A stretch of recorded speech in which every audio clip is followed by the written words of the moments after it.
Alright, what's up guys?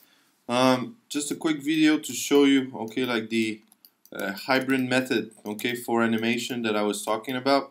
Since, okay, MD2 is nice, but basically really old, and it's not really flexible, especially from Blender to, it's not really flexible, easy to use in Blender for keyframe animation, and as you can see, from the post that I write on the forum, bone animation on the device is taking a lot of juice, especially if you have, big mesh and a lot of mesh, that you need to animate in real time. So I tried to come up with a hybrid technique that is taking pieces of the keyframe animation introduced in MD2 and bone animation flexibility.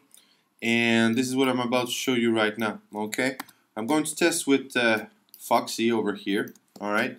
So basically I'm going to start creating a new animation sequence, okay? Just put my cursor at 200, let's go at 202, and go edit the bone here, go in pose mode, go in wireframe, it's going to be more easy. Okay, and first thing I'm going to reset the rotation of the bone. So as you can see, it's really similar, okay, as the way you're dealing with bone animation, rigging, whatever, okay. So this thing is this technique is taking is using bones, okay. So most of the artists are familiar with bone animation, and will only output the frames that have been, okay, baked, that have been keyed in, okay, and then bake when you export, and will then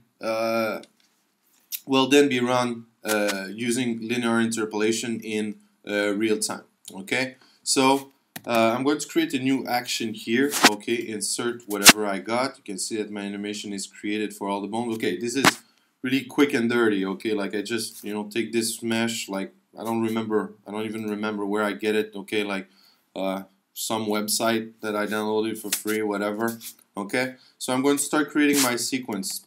Now here everything is integrated, just double check, and I'm going to go like at frame 222, let's say, and I'm going to start rotating the bones, okay, wherever. Let's do this, something like that, and something like this. Okay, select everything again. Oops, select everything and put the key. And I'm going to go at like 140 and do the opposite movement right here. Okay, select everything and insert.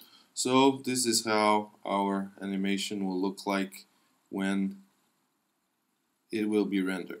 Okay, by default, if you are looping using this technique, okay, by default when you're looping a animation action sequence, okay, it would always come back, with the first frame. So we don't need to, like an example with keyframe, we don't need to bake back the original position. Automatically, the last frame will be interpolated with the first frame of the action. In this case, our frame, like first frame of the action, is start at 202 and ends at 240. So this is exactly what we're going to code, okay, add inside our code. I'm going to, okay, everything seems to be fine, just reset. Okay, I'm going to export exactly that.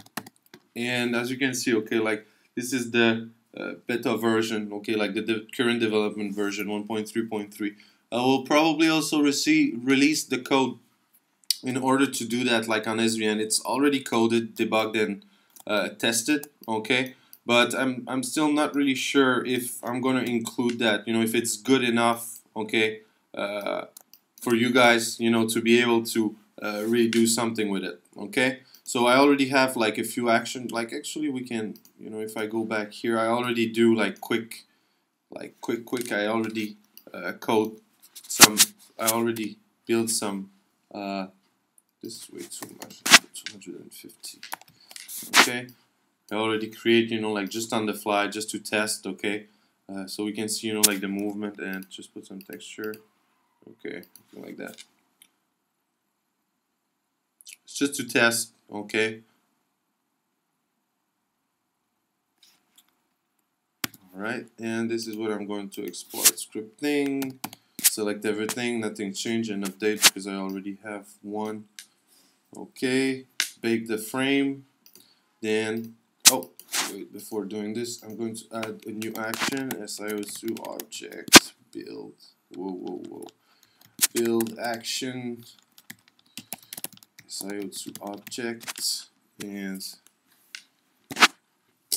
202, and it was 240, and let's say test 1, 2, 3, okay. Set action, test 1, 2, 3, then, okay, put that in the simulator. It's gonna be quick. Come on, whatever.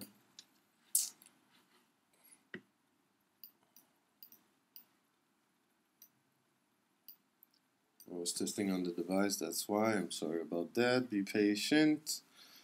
That should be compiled in a sec. And it's in release, so all the optimization is going to kick in, whatever. Alright, come on. Okay, so basically we create our action from the frame to the frame, okay, and we're going to call it, and we call it test 1, 2, 3, and we're going to start playing it with a loop and an interpolation of 1 second between the last frame and the first frame, and the animation will run at 25 frames per second. Here you go, launch it.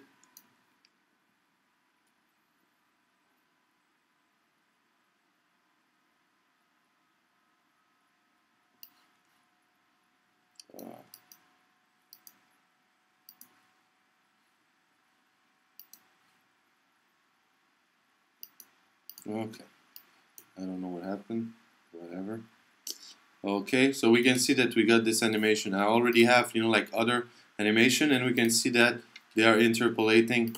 Okay, I got 2 other action that I'm interpolating between, and it's all fluid. So basically that means that you can use Bone within Blender, okay, have all the sweet way, okay, an easy way to create Bone animation, and only what you have, only the frame that you keyed in will be exported.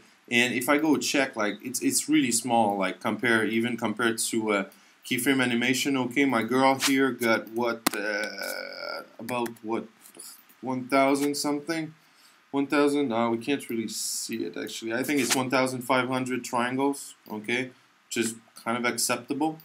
And if I go check in object, and with all the key and everything, it's 1.3. But basically what exactly goes on the disk is the same thing as compressing it, 152K.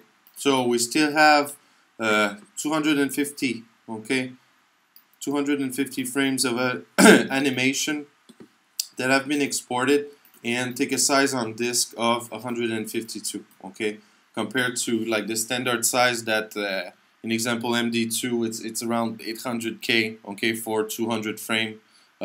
It's still pretty small, and in this case it doesn't really matter like how complex the animation, okay, that you have here is. It only matters the number of frame, that have been baked and keyed in.